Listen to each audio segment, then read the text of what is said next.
In this video, we are going to meet the argument task. So at a very high level, what is the argument task? And then exactly what must we do once we see the argument task? So let's first start off here and talk about what we need to do. We need to challenge an argument. And this is important because in the issue statement, you're actually the one providing the argument. In this case, though, someone being GRE or ETS is going to provide you with an argument, and you have to discuss ways that this argument can be improved. Now let's take an actual look here at an argument, and we're going to see this statement. I'm going to read where it says the government in Littleville plans to build a large mall in a newly constructed zone just outside the city.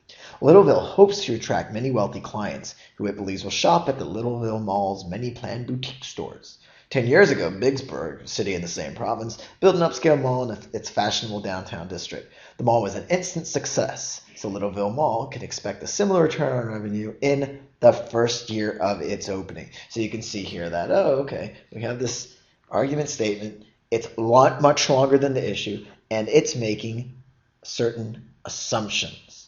And you have to go through this and pick it apart and say, well, why is this argument not valid? And that's the key here when I say challenge the argument. And then when you improve the argument, it means, well, what could this argument find out, or what could it try to prove to improve it, to strengthen the argument? You must, however, never start defending the argument at this point and saying, yeah, I think Littleville's plans are really going to work out, and the boutique stores are going to attract all these clients. Do not agree. It's all about the argument not being valid and challenging it. So that's important, probably the most important part of the argument task.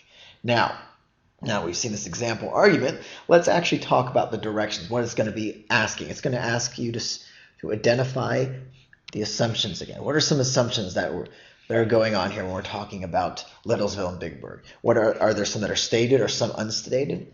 And again, your job is to say, well, how are these assumptions weakening the argument, and what can you do to strengthen the argument? So you can always say something along the lines of the argument would be strengthened if. But again, always pick apart the assumptions. Now, the specific directions, as we can see here, are a little bit more involved than up here. This is my watering down or simplifying of these directions. But here you can see write a response in which you examine the stated or unstated assumptions.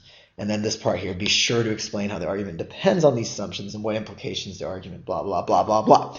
Basically, what I said over here is a good way to simplify things. You can see that there's little twists on that. Write a response in which you discuss what specific evidence is needed to evaluate the argument, explain how the evidence would weaken or strengthen. So you're more or less doing the same thing, but when you read down here, just make sure if there are any twists in the wording that you do pay attention to them, but again, you're mostly doing this. As far as directions go, there's about 5 of them total here too, and it's good to go onto the GRE.org site and go to their sample pool of argument topics. There you will see all the different directions, and we'll get a feel for the argument task.